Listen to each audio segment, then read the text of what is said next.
Gas تھوڑا ادھر اعوذ باللہ من الشیطان الرجیم بسم اللہ الرحمن الرحیم نحمدہ ونصلی علی رسولہ الکریم انتہائی قابل احترام سامعین و حاضرین، مجھ سے اچھے لوگوں، السلام علیکم ورحمۃ اللہ وبرکاتہ۔ درود شریف پڑھنا ہے۔ اللہم صلی علی آل محمد وبارک وسلم۔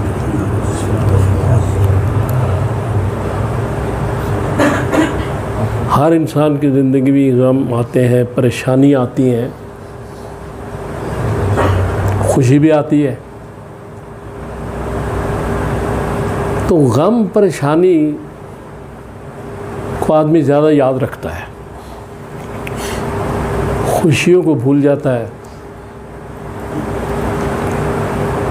تو کوئی علاج ہے کہ غم اور پریشانی نہ آئے، یا آئے تو آسانی سے گزر جائے؟ تو علاج غم کیا ہے؟ وہ سورہ رات کی آیت نمبر 28 اللہ تعالیٰ فرماتے ہیں، اعوذ باللہ من الشیطان الرجیم، الا بذکر اللہ تطمئن القلوب، کہ اللہ کا ذکر ایسا ذکر ہے کہ تمہارے دلوں کو اطمینان دے سکتا ہے۔ مفہوم اس کا یہ ہے کہ اس کے علاوہ کوئی شے نہیں دے سکتی۔ اب اللہ کا ذکر تو اگر دیکھا جائے بے شمار اذکار ہیں اس کے، لیکن بڑا بنیادی ذکر نماز ہے اللہ کا۔ اور اگر نماز آدمی صحیح نیت سے پڑھے، خشوع خضوع سے پڑھے، جو سورہ مومنون کی پہلی آیات ہیں 1 سے 11 تک، ان کو مد نظر رکھ کے وہ نماز پڑھے، اور نماز میں ریگولر ہو، یہ نہیں کبھی پڑھ لی کبھی چھوڑ دی، کبھی پڑھ لی کبھی چھوڑ دی، مستقل پڑھے، اور پوری توجہ اللہ تبارک تعالیٰ کی طرف رکھے نماز میں۔ تو 1 مہینہ اگر اس طرح کرے گا تو اگر اس میں پریشانی بھی آئے گی، غم بھی آئے گا، تو اللہ تعالیٰ آسانی سے گزاریں گے۔ اور یہ جو بات ہے نا کہ نماز سے ملتا کیا ہے، شیطان ڈالتا ہے کہ کاروبار تو پیسہ دیتا ہے، نماز پیسے دیتی ہے۔ ہاں، نماز پیسے دیتی ہے، اسی خشوع خضوع کے ساتھ پڑھا جائے گا نماز کو 1 مہینہ۔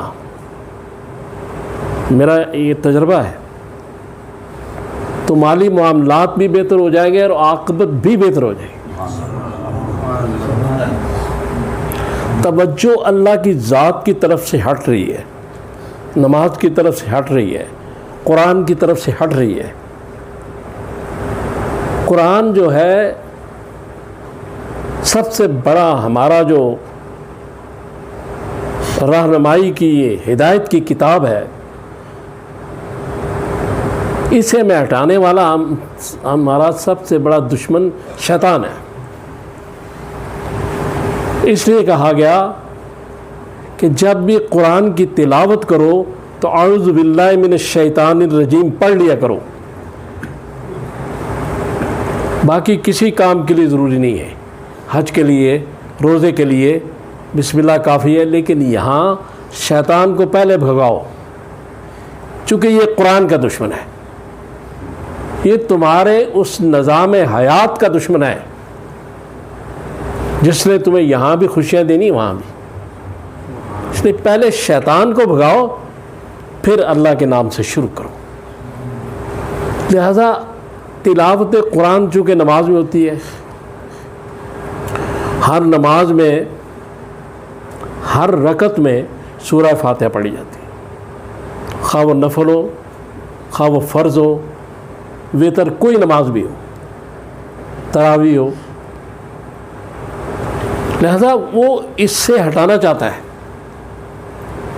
شیطان. وہ کہتا ہے کہ تم کسی کہتا ہے تم جھوٹ بولتے ہو، فائدہ کیا نماز کا؟ تم کاروبار میں گڑبڑ کرتے ہو، کیا نماز کا فائدہ ہے؟ لا حول ولا قوت الا باللہ پڑھا کرے. وہ فائدہ جو ہے نا ہوگا نماز کا جب پڑھتے رہیں گے، صابن لگاتے رہیں گے تو کپڑا صاف ہو جائے گا. نماز پڑھتے رہیں گے تزکیہ نفس ہو جائے گا. دیکھیں نماز مراقبہ بھی ہے، نماز ایک اہم وظیفہ بھی ہے، نماز دعا بھی ہے، اور نماز شفا بھی ہے. یہ شروع دعا سے ہوتی ہے، سورہ فاتحہ دعا ہے، اور نماز ختم ہم دعا پہ کرتے ہیں. جس کا آغاز بھی دعا، جس کا اختتام بھی دعا، وہ ہے نماز. اب آپ دیکھیں کہ سورہ فاتحہ جب پڑھی جاتی ہے تو اس میں ہم اللہ تبارک تعالیٰ کا شکر ادا کرتے ہیں، اس کی تعریف کرتے ہیں، اس کی صفات بیان کرتے ہیں. الحمدللہ رب العالمین الرحمن الرحیم مالک یوم الدین. یعنی ساری تعریفیں، ہر قسم کی اچھی تعریف جو اللہ کے قابل ہے، حمد و ثنا، وہ اس کے لیے، اللہ کے لیے. پھر الرحمن الرحیم، رحمان اور رحیم دونوں اکٹھے آئے، دونوں کے معنی الگ ہیں. رحمان کا معنی ہے کہ اللہ تبارک تعالیٰ منبع رحم بھی ہے، رحمت بھی ہے.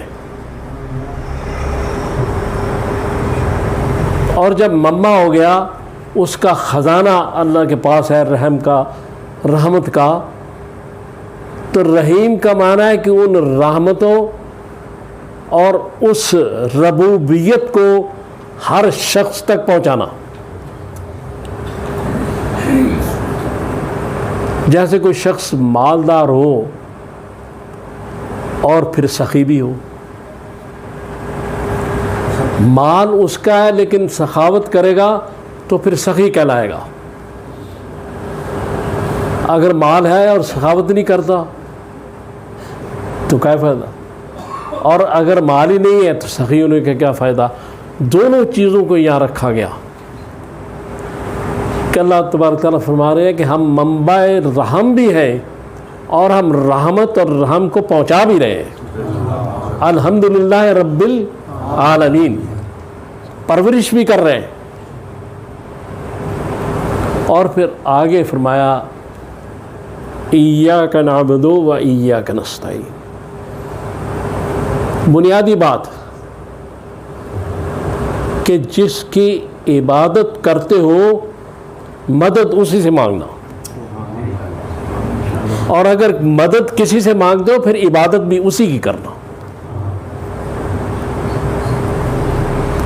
مجھے اللہ تبارک تعالیٰ کہنے کا مقصد یہ ہے کہ وہ کہتے ہیں مجھے ایسے سجدوں کی ضرورت نہیں کہ سجدہ مجھے کرو اور مدد کسی سے مانگو. یہ سجدے اپنے پاس رکھو. پھر آگے فرمایا اہدنا الصراط المستقیم، کہ یا اللہ تعالیٰ ہمیں ہدایت عطا فرما، رہنمائی عطا فرما، سیدھا راستہ عطا فرما. تو رہنمائی صرف عبادت میں نہیں، تجارت میں بھی ہماری رہنمائی کر، ہماری معاشرت میں بھی ہماری رہنمائی کر، ہمارے گھر بار میں بھی ہماری رہنمائی کر. ہم اگر کہیں رشتہ کرنے جا رہے ہیں تو اس میں بھی ہماری رہنمائی کر. اہدنا الصراط المستقیم، ہر فیلڈ میں، ہر لمحے ہر پل ہمیں آپ کی رہنمائی کی ضرورت ہے. اور پھر یہ بتا دیا گیا کہ اگر سمجھ نہ آئے تو 4 گروپ مقرر کر دیتے ہیں. ان کے اس لائن میں آ جانا، صدیقین، شہداء، انبیاء اور صالحین، یہ راستہ ہے انعمت علیہم کا. اور اگر شیطان کے راستے پہ چلو گے تو اس کے سارے پجاری مغضوب علیہم ہیں. اب تمہاری مرضی ہے. تو سورہ بنی اسرائیل کی آیت نمبر 78 میں کہا گیا اقم الصلاۃ لدلوک الشمس الی غسق اللیل وقرآن الفجر ان قرآن الفجر کان مشہودا، کہ نماز کو قائم کرو، یعنی عصر، ظہر اور مغرب، عشاء، یہ چاروں نمازیں.